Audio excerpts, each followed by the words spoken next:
Ladies and gentlemen, it is March 27th. Damn, this month's almost over. I know. And we're filming here on March 25th. It is 10 Cent Beer Night Opening Day edition. One of my favorite 10 Cent Beer Night shows of the year. Play ball. Exactly. Baseball Bob especially knows that. And we're here on FifthDimensionRadio.com, which we're here every Wednesday, 7:30 to 8:30 p.m. Eastern Time. And, Bob, we're going to get all the basketball stuff out of the way in this first segment. The rest of the show, we are talking baseball. We are going to make predictions. We're going to break teams down. We're going to even throw out players that would be good for fantasy baseball. All of it, because opening day is on March 28th. Season's technically tipped off last week with the Dodgers and Padres. And they split over there in Seoul. A weird series there. I actually watched both games. I woke up at 6 a.m. and watched both games. And the first game was pretty solid. Dodgers came back like they were down like 5-1 and won 8-5. I think it may have been 5-3. I kind of dozed off and came back in because it was 6 in the morning because they were in South Korea, where they have cheerleaders and all kinds of stuff going on. It's different. It's a different kind of ball. Game 2. Padres win 15-11. Yamamoto has a bad first game with the Dodgers. One inning, gave up 5 runs.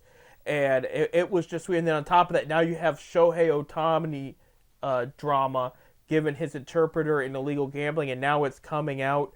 The illegal bookie has said Ohtani was part of it. So this is going to get strange. And here's my question, Bob, is real quick before we get into basketball. If they let him slide, should Pete Rose be in the Hall of Fame? Pete Rose belongs in the Hall of Fame. I agree. We always praise him every year. Now, because, we got legalized gambling in the United States now. Period. It's becoming a problem, too. Yeah. It is becoming a problem. Yeah. So, but anyway, legalized gambling. And what Pete did, he did it as a manager. He didn't do it as a player. Right. That should affect his whatever. But if I'm saying, that's a different story. I really hope the Ohtani thing isn't as bad as it sounds. But hypothetically, if it is and they let him off the hook, then it's time to put Rose. Just slap him in this year's class. Just do it. Just it would throw a bone to the fans. At least put him in and let the writers vote on him. Right. But yeah, they're definitely, this is going to be a very interesting scenario. And the Dodgers, of course, are on edge after giving him this huge contract, and then this kind of thing comes out, and so we'll see. I mean, again, they were very good without him last year. This year, they were trying to take it up a notch. But we'll see what happens here, and all the information is still new, and we don't even know everything yet. But we do know his interpreter was fired. We know that he linked the bookie up with bank wired money to him from Ohtani's account. That's kind of stuff we do know, and we do know this affected more than just Ohtani. I mean, they were going to use the interpreter for Yamamoto too, and they had to get an emergency one for that game. And so, mind you, they're not in LA; they were in South Korea when all this was going down. So this was a mess. But like I said, gambling's been a big problem in baseball, in all sports for a long time. Yeah, it's and I don't, especially baseball's an unwritten rule. The other leagues, NBA, NFL, they have rules about gambling. In baseball's an unwritten rule. But of course, that all goes back to Shoeless Joe. Shoeless Joe Jackson should be in the Hall of Fame. Right. He admitted to taking the money. He admitted to giving the money back, and then he's found innocent by the jury of his peers. Right. And they still banned him for life. So. Right. I'll put that, and then I'm gonna. It's a different discussion for another day, but I'll throw Barry Bonds, Mark McGwire, and all of them in the same mix. To me, those are different. That's different. When you're talking about the steroid stuff, right? All right. To me, that's different.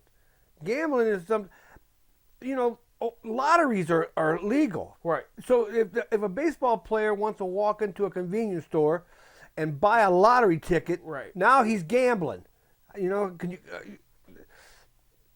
Drugs is illegal. Period. Right. But my thing with it, and this is why I defend it. At first, I was like, oh yeah, they cheated. They shouldn't be there. But it's like, did they really cheat? Because you still have to hit that pitch at the right mark. You know, you're just turning a shallow home run into a massive home run with your power, but you still have to take that bat off your shoulders and hit it. That's why I'm like gambling. That's where we're going to disagree. Right. Gambling, I'll stay with the gambling part of it. I think gambling should be allowed per se. I mean, within reason. Right. But drugs, as long as the government says that it's illegal, it's illegal. But gambling ain't illegal. You know, no, it's not, lotteries. yeah. Ohio, we'll go with the Ohio lottery. It's been around since the late 70s. Right. You know, your scratch offs and all that there. So. But yeah, I mean that's where I am on that. I did see something interesting, Bob. That's speaking of steroids, the media pretty much, without him actually saying it, got Sammy Sosa to admit he did steroids too. Well, and you can tell. How big he the got. biggest one you could tell was Bonds. Oh yeah, because I remember he coming up in Pittsburgh. He was a little dinky, skinny kid. He was a speedster with power. Next thing you know is his head's that big. Right. They were trying to say it with Tomei, but Tomei was pure muscle. Like he just got. I don't think thick. Tomei was ever. Because he was a skinny country boy when he first came up, but he bulked up. You know, like it was natural bulk. You know, it wasn't like Sammy's arms were bigger than his face. Like, and I mean they were like, like when they were talking to him, they say, "So did you do steroids?" And he just went, well, you see, at that time, and he's going around the question like a politician. So it's like, look, you let it out, you know. And well, on top of it, and I don't know if this could be genetic, it might be irrelevant, but he's much lighter than he was back then. I mean, he looks white. It's weird. It's and again, that could be genetic. I'm not ripping on it. I'm just saying, if you saw him in public, you would not realize that was Sammy Sosa. Like, he does not look like what he did back then. So, I mean, I don't know if that's medical or not, but, like, if you look at him, you're like, you have to do a double take. Because, you know, and his nose is a little bigger and everything. I mean, he does not look like what you think. It makes you wonder if they televised him weird, too, back in that day. Well, you know, like, everything's a lie. They don't look like that, you know. But that's going into conspiracies and whatnot. We're just trying to talk baseball. But, I mean, the steroids issue and time period was very interesting, but at the same time, it was very fun. And I think they're trying to, with these new baseball rules, trying to bring the power numbers back to where that's exciting again without cheating. Well, that's what the fans want. Right. You know, I'm a traditionalist. I want the 1-0 pitching duel. You know, that's tradition. But the fans want these 19 to 18 home run ball games. That, you know, and that's what these guys do. You can blame the MLB for that, a lot of that problem too, because they do what the fans wanted. They let it happen for the longest time. Right. The juicing up. Right. But no, I agree. And especially you're talking about the tradition. Those kind of teams win the World Series at the end of the day. The small ball teams win the World Series. Right. Teams that small ball hit the ball, the single, the base hit right off the steal, the steal, yeah. The small ball, you know, the bunt, the drag bunt, right. The small ball, not the home runs. That know, because those pitchers are typically not going to give up the home runs. So, yeah. All right. Well, we got lost track here. Yeah, we did. We really did. So real quick, the madness is definitely here. We don't want to talk about, but our Zips did not play extremely well in their round of the tournament, and were eliminated, which it comes to an end of a very special era of Zips basketball. I mean, with Ali, Enrique Freeman, Greg Tribble, and all of them. These were guys that have played for them the past 4 or 5 years. And we haven't seen a group like that since the Drew Joyce, Romeo Travis. I mean, we've seen players, but not a group like this. So this was a very special team. Bob, we watched the game together at the bar. I don't know. They had a good first half. First half was great. But I think it came down to offensively dumb basketball, which we complained about all year long. Because defensively, it wasn't terrible. They did what they could do in that situation. But offensively, it was, you can't take a jump up three guarded by two guys especially when you're Well, not that's what I always a say. strong 3-point shooter. You live yeah. by the 3, you're going to die by the 3. But at least take smart threes, and they weren't doing They that. don't take smart 3s. No. You know, they got 3 or 4 guys on top of them. I can see the open shot. I'll take the open shot. Right. And it was just a bad and we'll see. But a couple times they went inside with the ball, into the paint, they scored. Right. Why didn't they do that more often? Right. It spread I don't quite understand it either, but at the end of the day, it is what it is. This is probably one of the best overall best teams Akron's had in the last 20 years. Yeah, it really was. Yeah. I mean, we have had some good players, but as a team, this is probably the best team we've had in the last 20 years. And I don't know. I don't know what to say. The first half was a good game. Right. We were down by 5, I think, at half. Right. Some big upsets happened. You had Northwestern beat Florida Atlantic in overtime. Florida Atlantic, by the way, their coach is headed to Michigan, and he's going to be the new coach up there. And then Northwestern went on and lost to UConn in the next round there. I'm looking here. Yale beat Auburn. Yale was number 13 and Auburn was number 14. Well, there was a lot of my brackets destroyed. Yeah. A big thing that happened during the Zips game was Duquesne won their game against BYU. That was an upset. Dan Brackett's his first big dance win as a coach, and he's retiring. Actually, he's technically retired because they lost to Illinois, so he's retired now. But to see Pittsburgh, because Zips were playing Pittsburgh, celebrating in Akron at the bar celebrating when Duquesne won, that was pretty cool. So good for happy for Keith Dabrod. Thank you for everything you've done. Well, Keith is an Akron boy. Yeah, he is definitely, and so he'll definitely. It is his home, but it'll forever be more of a home for all the work he's done here in Akron for sure, with St. Vincent St. Mary's and the University of Akron there. He went to Firestone High School. Yep. Michigan State beat Mississippi State. That was an upset. Grand Canyon, we warned people, Bob. Grand Canyon beat St. Mary's, but did already lose to Alabama there. But still, I was watching a documentary on Grand Canyon. They have a 24-year-old kid that missed 2 seasons because he had heart surgery. There you go. Yeah, and he was never recruited out of high school, and he became all conference. I can't think of the kid's name now. I was watching last night. That's a good story though for sure to hear somebody bounce back like that. Texas A&M beat Nebraska. And they've already lost to Houston there. James Madison beat Wisconsin. They gave Duke a fight. I just lost my place, but came up no cigar. No. Yeah.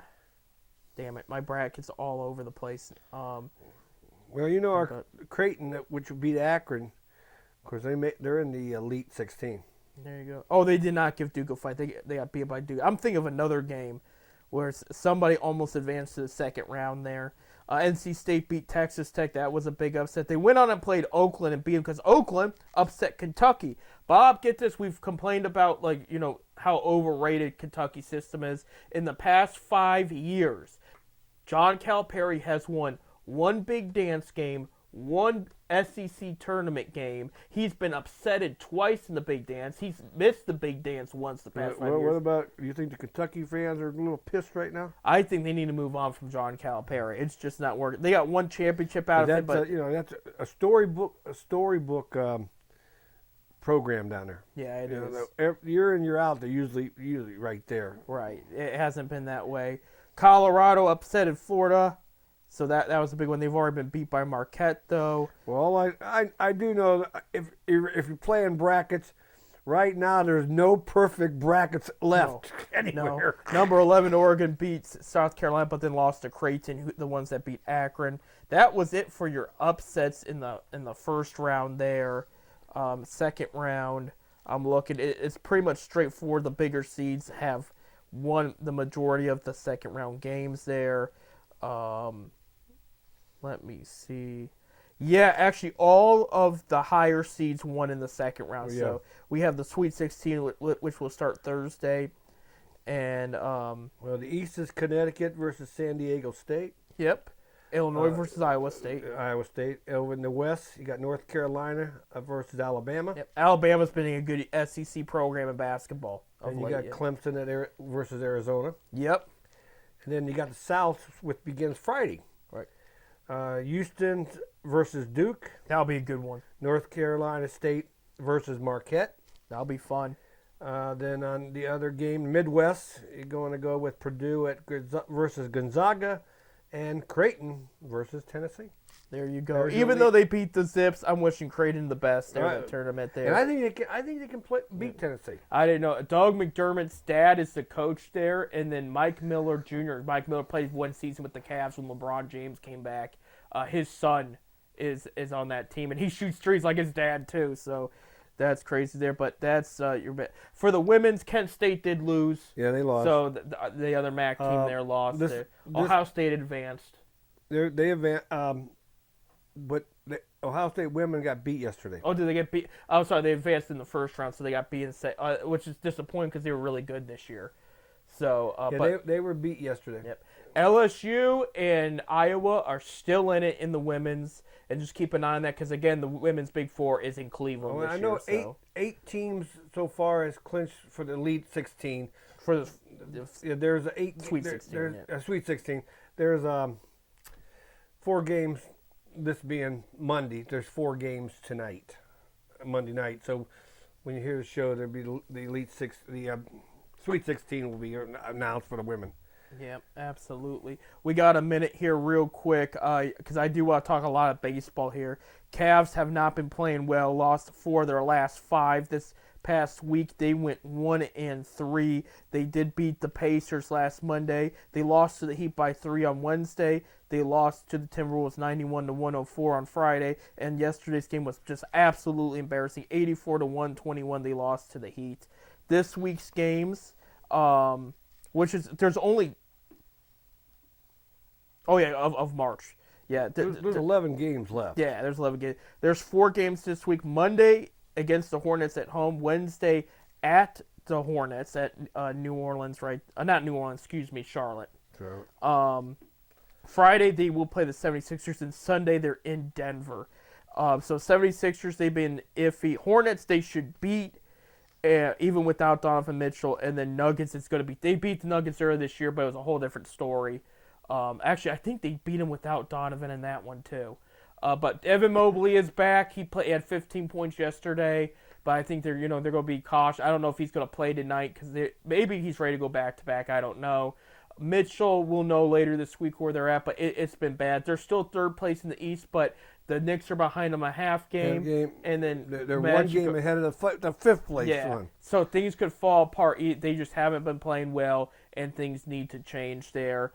Cavs, you can do it. We believe in you, but you have they need to walk away. If they can walk away 3-1 this week, I would say that's the best worst case scenario there. I would like them to go 4-0.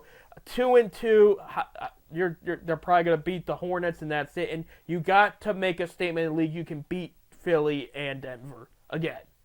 Philly, I think they're 1-2 against, but this is important for the playoffs about with the whole Philadelphia thing, because that would be the team most likely they play the second round. Mathematically, they could still drop to the play-in game. Right. And then the question is, if they fall apart like that, where's JB's job? Because there's articles. Well, he's done a good. I think he's done a good job. He's had a lot of injuries. He has. He's had a lot of injuries during the season. I mean, you can't take that away. You can't help injuries. Right. Other than Mitchell, Max Strus has been hurt. He was one of the healthiest players in the All-NBA until this knee injury, and then Dean Wade's has a nagging knee injury as well. And I mean, missing all 3 of those players is critical. I mean, you need everybody for this Cavs team to work out to its best ability, but they need Mitchell back here in some way or shape. And he's got a broken nose and his knee is nagging. Well, they're under 500 when Mitchell ain't in the game. Right. I heard that said today. Yeah, so it's been rough. Hey, when we come back, it's all baseball. The rest of the show. So it is? Oh yeah. Okay. 4? Yep. 4. He's talking golf already. We'll be back.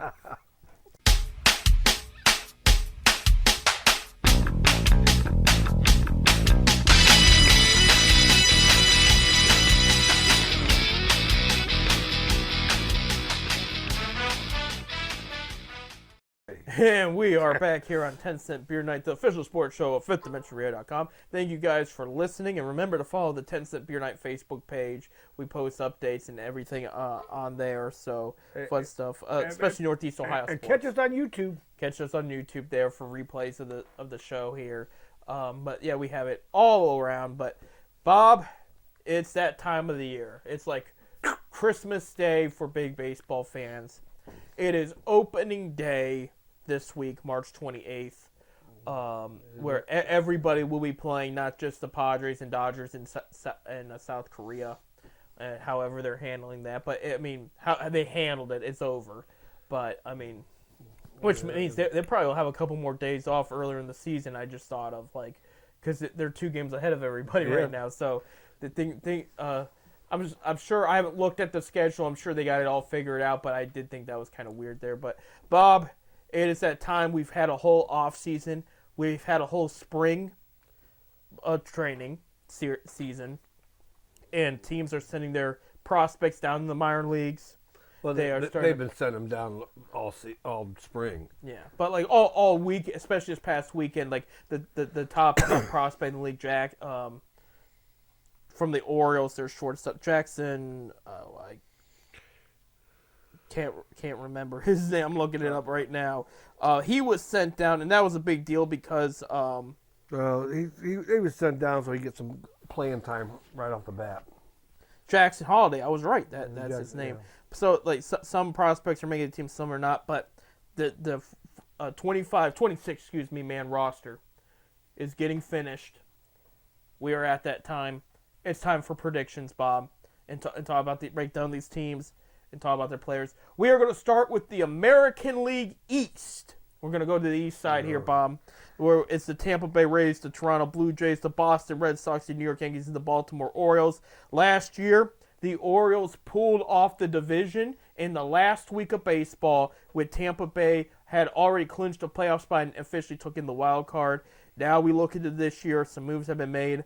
We'll break down. First of all, we'll start with teams and then predict.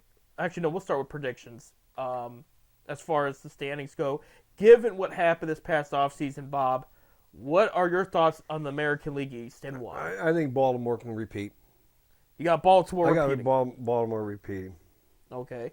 What about? I got the Yankees second, Tampa Bay third, to Toronto, and then Boston. That's funny because that's exactly what I have too. The order in the division here. Let's break it down for you. Baltimore first. Baltimore got better. They got better. They went out. They got some more pitching in the offseason, including probably the biggest trade pitching wise. Corbin Burns getting traded from the Milwaukee Brewers to the Baltimore Orioles. Baltimore's got budding prospects. We brought up Holiday. I mean, he realistically could see some time coming up, but the shortstop right now will be Henderson, the guy that won American League Rookie of the Year last year. Was Gunnar Henderson. Yeah, I wanted to bring up his name there. He's third base / shortstop, but he'll be playing a lot of shortstop going into opening day.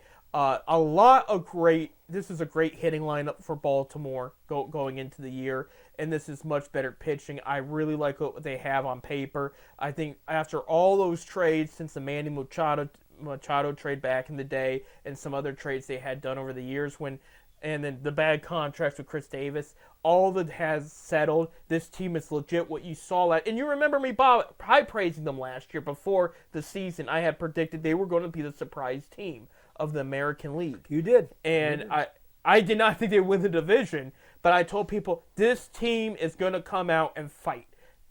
And I think they're going to own the American League East again. I am going Yankees second like you, Bob. Interesting offseason for the Yankees. Of course, one of the bigger position player trades, Juan Soto going to New York. That will help there. They did also they made a trade with their arch enemy, the Red Sox, getting Alex for I gotta pull the Red Sox are in a rebuild. Yeah, I have to think of his name there. Alex Verdugo, that's his name. Yeah, and updating the outfield a bit. I think here's the questions I have concerning this Yankees team is, okay, Garrett Cole, he's going to start the first month or two on the DL. That was not in their plans.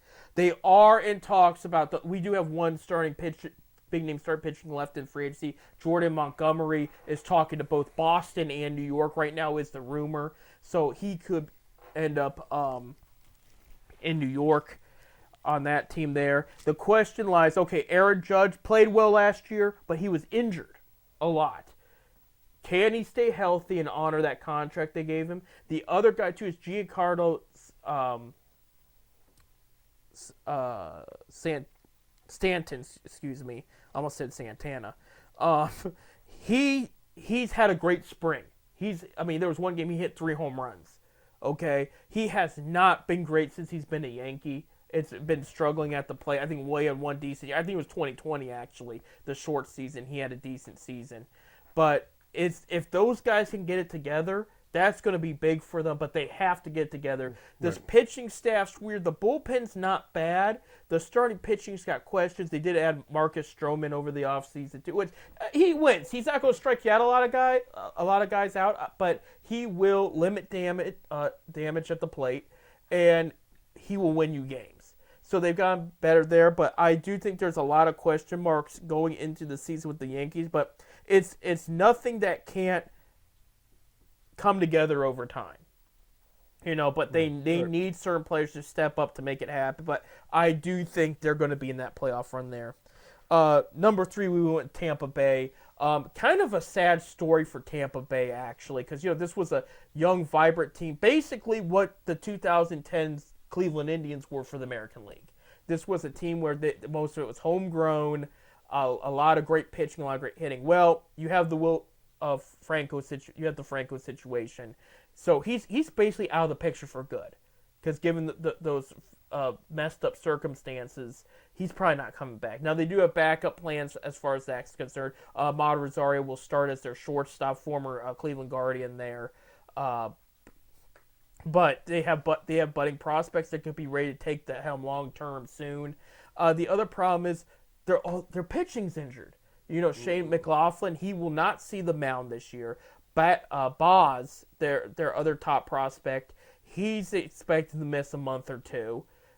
Taj Bradley got hurt in spring training. He's going to miss some time. They really don't have their start pitching was loaded, and they're going into the season beat up, like very beat. They might have one guy back from last year that's going to be in that rotation, healthy and ready to go.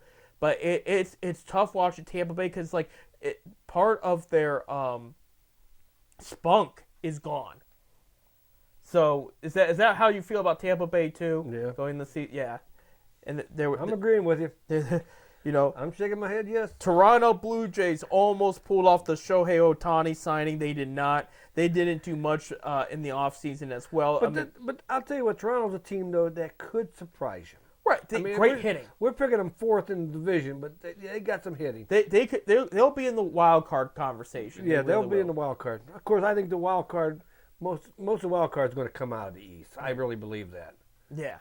Yeah, but, absolutely. And there's more wild card spots than there's ever been. Then again, it's baseball. It's 162 games. Yeah, anything can happen. My issue with Toronto is the pitching. And it's a stereotypical Mark Shapiro team where the hitting's great.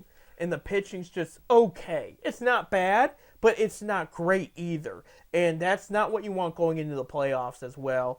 Let me pull up their roster here because I know they have Chris Bassett, Jose Barrios going in too.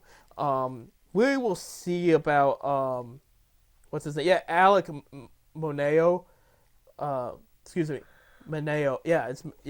He was good a couple years ago. He was great, actually. And then last year, he just fell apart.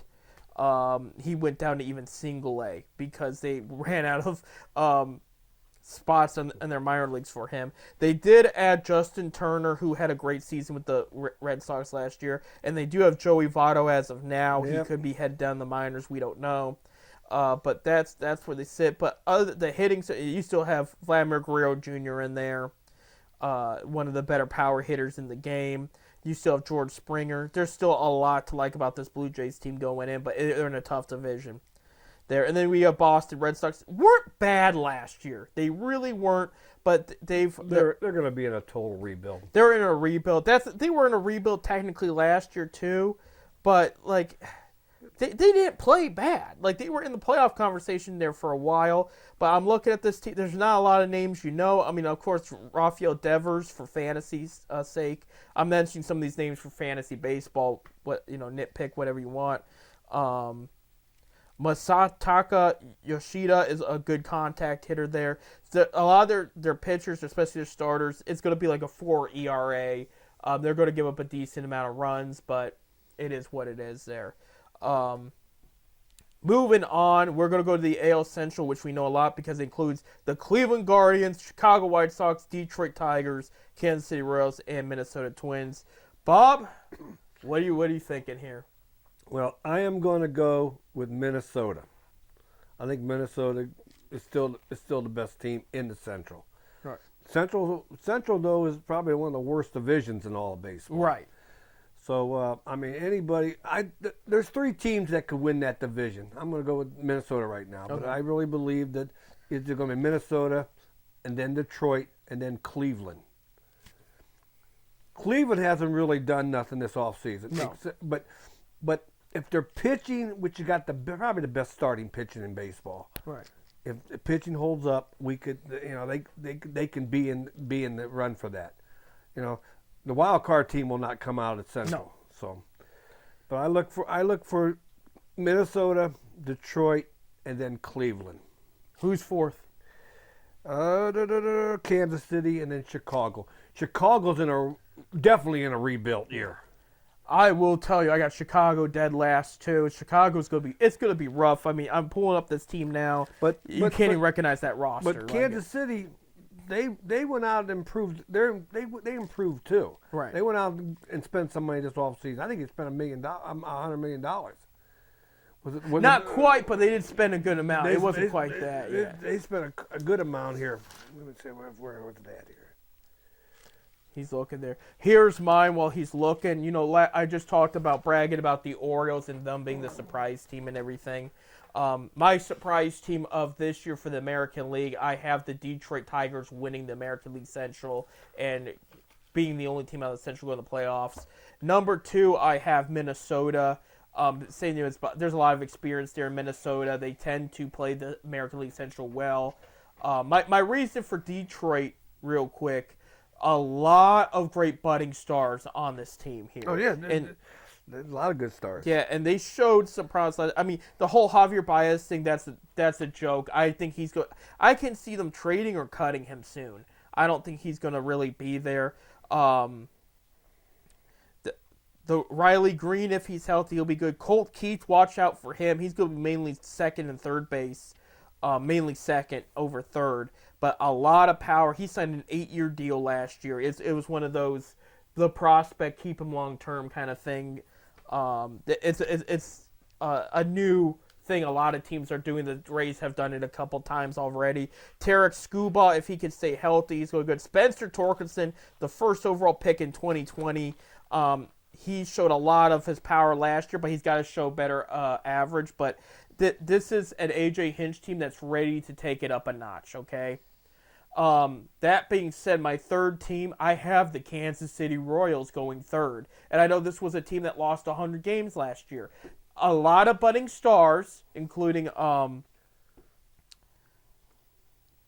him up, Bobby Witt, their shortstop. I mean, he's one of the top shortstops for fantasy going in. I liked the pitching they got. They had a great trade with Atlanta. They also added a bunch of in the offseason, and their pitching was a problem, and they really upgraded. If people can stay healthy, they'll be good there. The hitting, it's probably going to take a minute. I can see it being a slow start and then catching on as the season goes. Because, again, this is a young prospect team, but near the end of last year, you saw a lot of those budding prospects really, really play well, and I think that's going to make a difference. If this pitching can stay healthy and that hitting can come through, I can see them being a 70-some win team. I don't have them with a winning record this year, but I have them being improved. I have the Guardians going fourth. Okay. And the reason being, this is a new manager, new attitude. I think Stephen Vogt will do well there. as far as the job goes. My issue is, again, like Bob said, they didn't do anything in the offseason. They didn't do nothing at all. Starting pitching looked solid going in. You know, a lot of their starting pitching for even fantasy baseball. And the bullpen's going to be questionable. That's the part that scares me more than the hitting. Because, okay, you have Clase, but that is it. I don't even Clase. I mean, Clase, he had the most saves last year, but he also had the most blown saves. He is just a fastball at the end of the day. His off-speed pitches are okay, but it's mainly a fastball there. Some of the young hitting, like I think Jose is going to be okay. Josh Naylor's going to be okay. We'll see where Bo Naylor gets. It's going to take a minute. We'll see who starts at shortstop. They haven't announced that yet. Matt Straw got opted out to AAA. So his era in Cleveland's almost done. Remember, they traded Yanier Diaz and Phil Maton for him, so that trade has not worked out. It's gonna be. Straw hasn't been picked up. No, he passed waivers and he was opted to AAA. He accepted the assignment. Yeah. Oh, he accepted it. Good. Yeah, good. Yeah. I didn't hear that. You got Stephen Kwan, good contact hitter, but the question too is Andres Jimenez going to show up? Or, like his last year, he was really slow for a while, and then he picked it back up a bit, but it was kind of, the season was already pretty much decided by the time he picked it up. There's a lot of question marks going. This is a rebuilding year. Their outfield is pretty much all young, and it's just, I'm looking for it to be a little rough this year in Cleveland. That's we didn't improve our hitting, so, No. I mean... We're going to have to rely on that starting pitching to go 6-7 innings and hope it gets some run support somewhere. And I know it's not all on the coach, but when Vaught came in, the hitting coach stayed. Okay, out of all the coaches that stayed, he did stay, along with Carl Willis and a couple others, but not very many of them stayed, but the hitting coach did. And he had 1 year with the team so far. We'll see what happens going forward.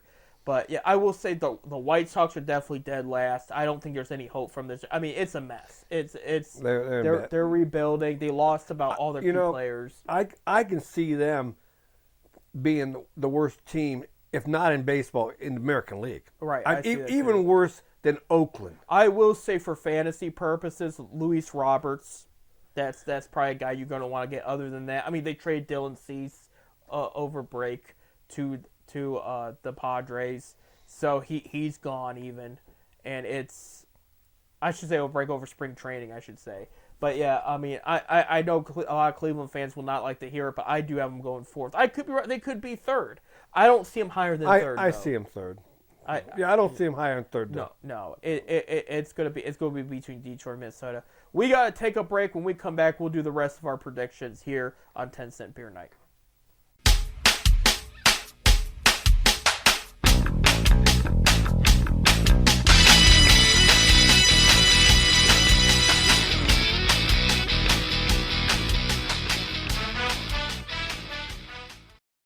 All right, welcome back to 10 Cent Beer Night here at baseball prediction opening day edition. With predictions and all that. So we just discussed American League East and Central, and me and Bob are high on the Orioles and that division there. And we had a disagreement on the AL Central where he took the Twins and I took the Tigers, and he had Guardians in third place. I had Guardians in fourth place. I'm only taking the Guardians in third because I believe the pitching staff is you still got Carl Willis there, yeah. It's the bullpen that makes me there. If the starting pitcher can stay healthy, it could be strong. They could win a little more games than you think, but they never didn't improve nothing. I mean, no. They told people we're going to get a corner outfielder, and they never did. It never showed up, And some of them were still sitting there in free agency. Anyway, we're going to the American League West, which features the reigning champion Texas Rangers, the lowly Oakland A's, the Seattle Mariners, the Houston Astros, and the Anaheim Angels of Los Angeles is what I guess they call them. They call them now, yeah. Used to be the Anaheim Angels, the California Angels, the Los Angeles Angels. They don't know where they're at. Yeah, it's California. Come on, it's California there. So, yep. So this is where we're at. Bob, where's your rankings here on the AL West? I'm going with Houston to win the division again. He's going with Houston. All right, I'll go with Texas second. Seattle third. But I'm going to tell you what, Seattle could be a surprise. I really believe Seattle could be a surprise. And then, of course, the Anaheim, Los Angeles Angels fourth, and then, of course, the lonely Oakland A's in their last year in Oakland. Absolutely. Because I know they'll be leaving at the end of the season. There you go. I'm going with the reigning champion Rangers first. Langford, one of their top prospects, made the team. The people are talking very highly of this kid. Let me see if I could get his. He's not even listed here on the top players there, so that's kind of weird. But anyway, so they have a top prospect that didn't make the team. I really like the hitting going into this year there with Yeah, but do they have the pitching? Well, I'm about to get there with Corey Seager and all of them there, and there's another name here. This is in alphabetical order, not Marcus Semien there. There's a lot to like the hit. The pitching here's where it gets weird. Bullpen solid. Max Scherzer is going to be out for the first couple months. Maybe, and I wouldn't bank on it. Oh gosh, what's his name here? I don't think he might not be listed because he's hurt. The guy they got from the Mets. They did sign Marco Lorenzen. He's God, good. I know who you're talking about. Yeah. God, it's tip of my tongue. I can't think of it. What's it there? Jacob deGrom. Yeah. Yeah. He had a serious injury last year. He's going to be out for a while. But other than that, I think they have the tool. Like, it could be similar to last year where decent start or slow start, and then they pick it back up.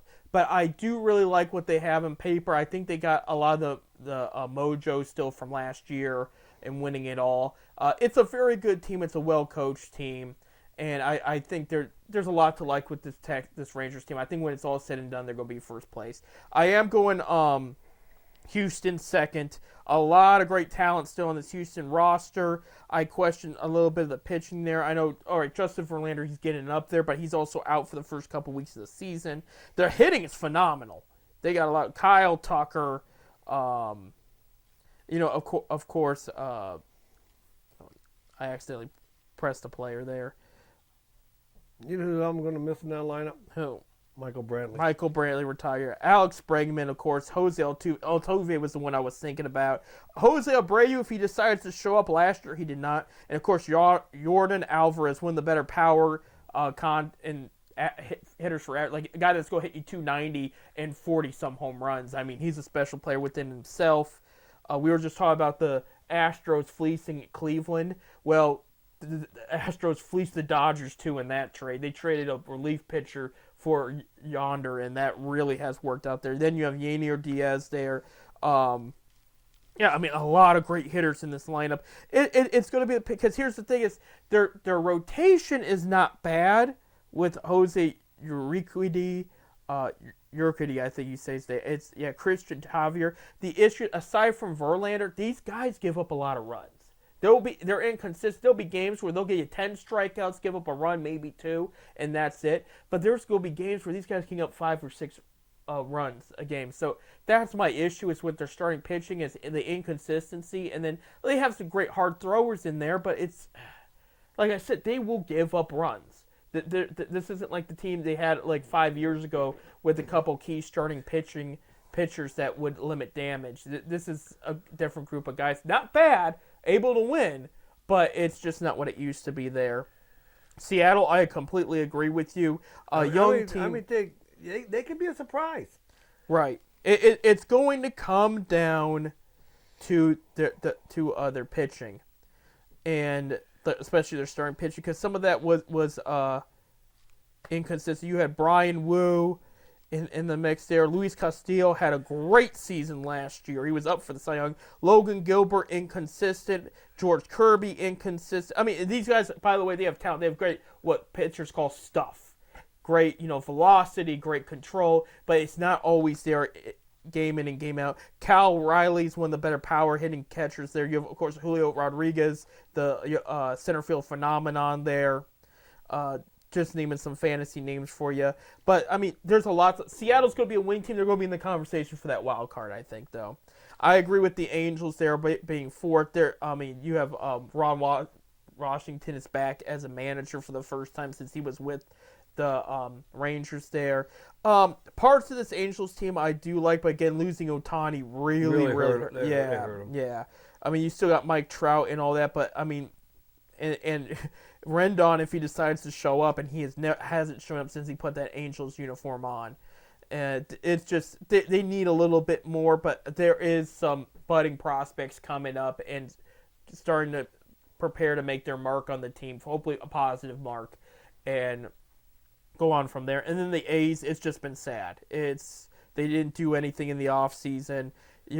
I don't think much of the fans care. They're on their way out. This is going to be tough. But I might take them over the White Sox. No, I think the White Sox are going to be the worst team in the American League. I mean, overall, right? You know, and of course, then again, Oakland, you know, they're going to be leaving. Right. Everybody knows that. Where they're going, we think Vegas, but they're going to be leaving. When that lease is up at the end of this season in Oakland Coliseum, they're gone. They are gone there. So there you go. Me and Bob are pretty much on the same page for the American League West. We're going to go to the National East. We do got to speed it up a bit with the Miami Marlins, the New York Mets, the Philadelphia Phillies, the Atlanta Braves, and the Washington Nationals. One of the toughest divisions in here. Actually, it could be the toughest division in all baseball. Potentially, I would say the Nationals are the only team I wouldn't worry about. The rest, though, could be in the playoff picture for sure. Bob, what are you thinking here? Well, I'm going with Atlanta to win the division. Okay. Atlanta's probably the best team in baseball right now, next to the Dodgers. Right. I'll go with Philadelphia second. I'll go with the Mets third. I'll go with Miami fourth, and then the Nationals coming up the basement. There you go. I'm going to go with Atlanta first. I mean, again, they're starting pitching. Absolutely. Especially if healthy, if Max Fried can they're healthy. I mean, you have Ronald Acuna on the team. Ozzie Albies, one of the best power-headed second baseman on the team there. Michael Harris, a great outfielder. We'll see if Jarred Kelenic can get it together. He was traded from Seattle to Atlanta. He was supposed to be a top star prospect. It hasn't worked out. You have power hitters Matt Olson and Marcell Ozuna. I mean, they added Chris Sale in the offseason. We'll see how that pans out. He gets hurt a lot. Spencer Strider, one of the top pitchers in the league, period. I'm a big fan of third baseman Austin Riley. You want a guy that's going to hit you 330 home runs? That's your guy right there. I mean, absolutely underrated. Charlie Morton's on the team, too. Very consistent, great player. Former Red Rafael Iglesias, great closer in the game. There's a lot to like about this team. They are, I think, going to be the best in the NL East here.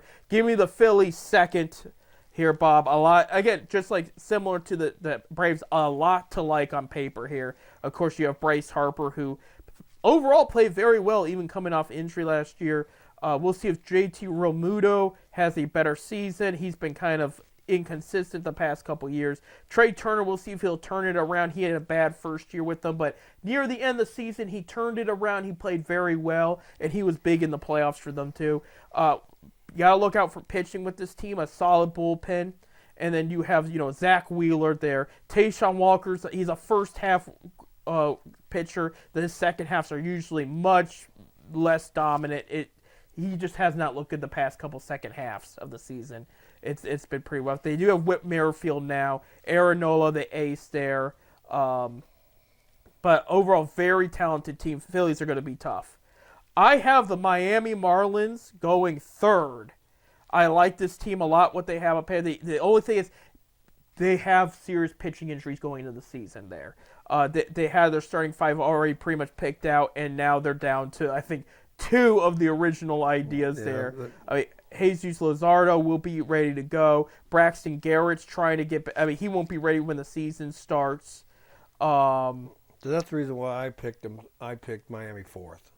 I can see the starting pitching. Yuri Perez, the top pitching prospect in the league, 20 years old, throws hard. He's had problems with a nail in his hand, like a hangnail, I should say, like Something triggered something. As long as it ain't a drone blade hitting. Yeah.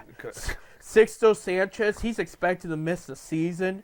We'll see if we'll see him later in the year. But hitting wise, there's a lot of great. Josh Bell that came from the Guardians last year. He started hitting the ball well. Luis Arias, the best contact hitter in the game. Absolutely, like he hit 400 most of the last year. They did add Tim Henderson, and a guy I'm going to be watching for, a guy I'm a big fan of, moved from second to center field, Jazz Chisholm.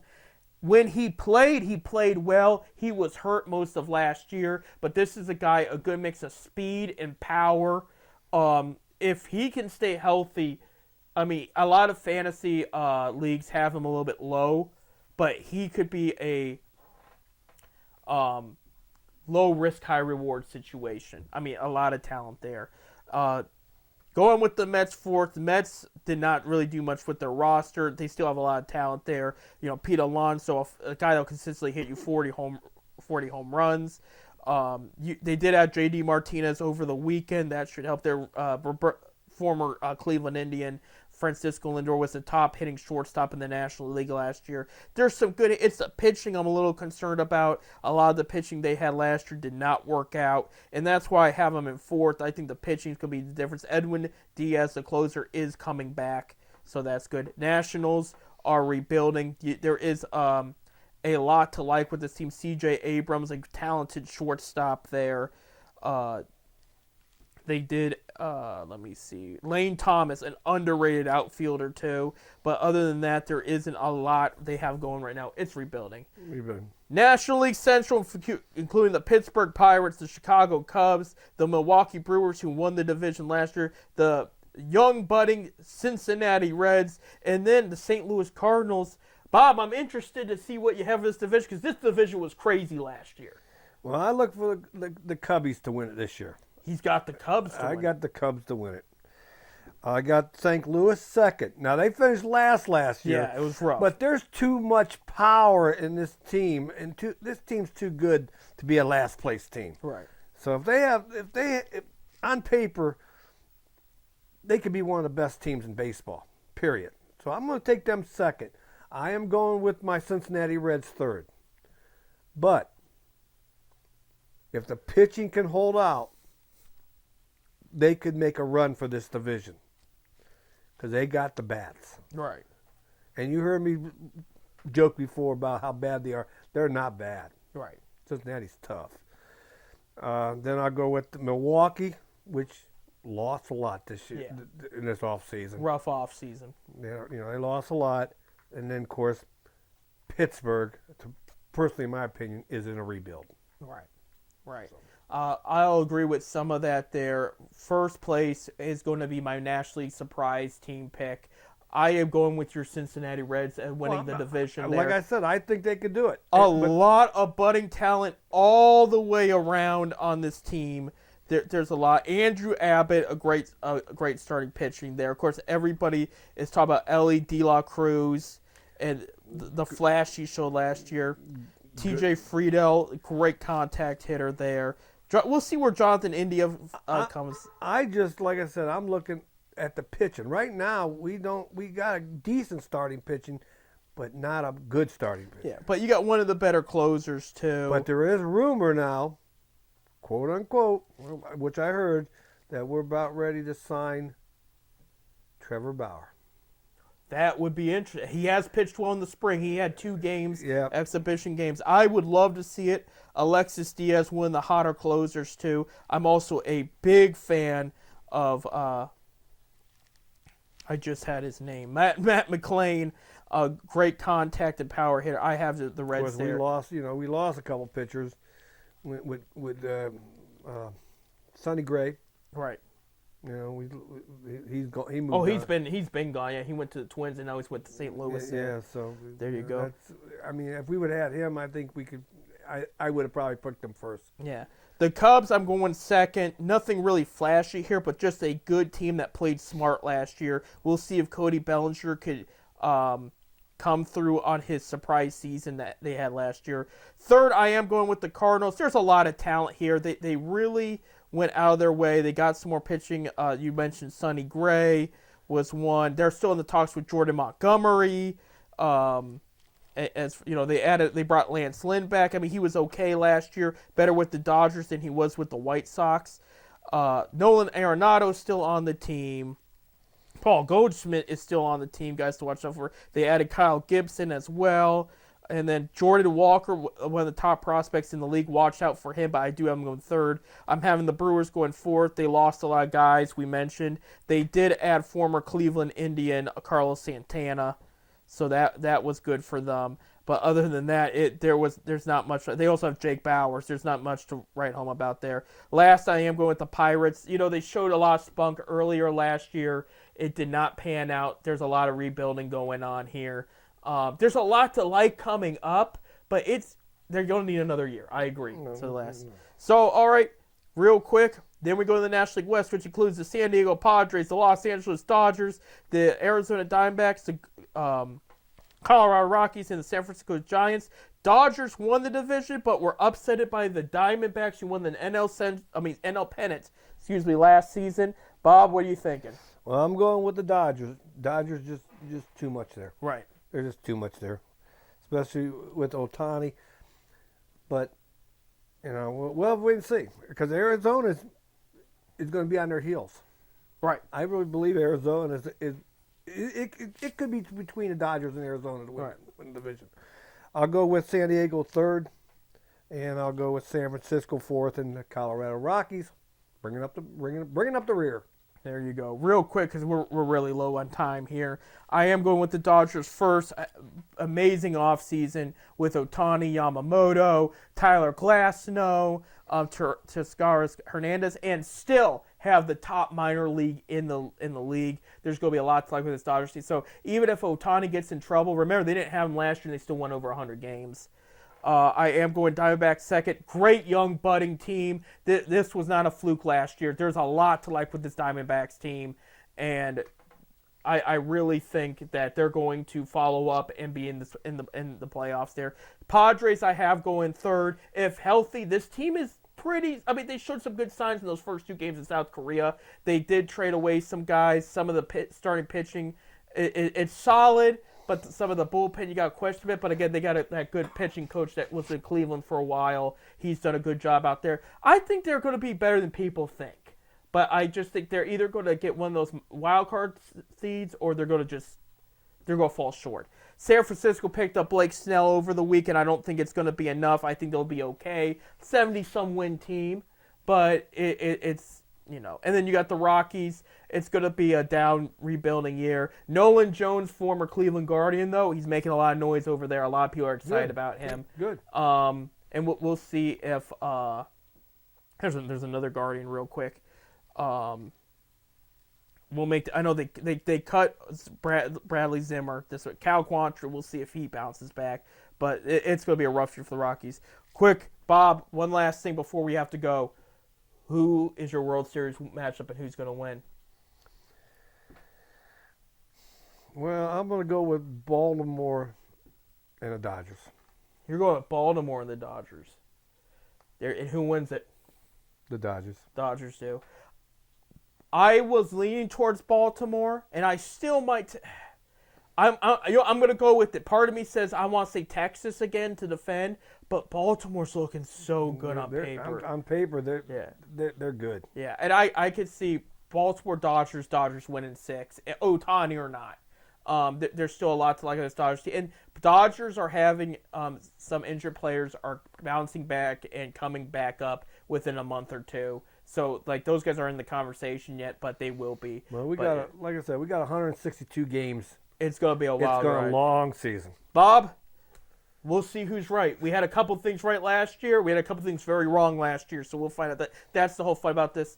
Guys, enjoy opening day. We have to close it out. Thank you for listening. Seriously, every Wednesday, 7:30 to 8:30 p.m. Eastern Time here on FifthDimensionRadio.com. And thank you, Bob. Thank you, producer Bob. And without further ado, watch a baseball game. Go Guards. Go Reds.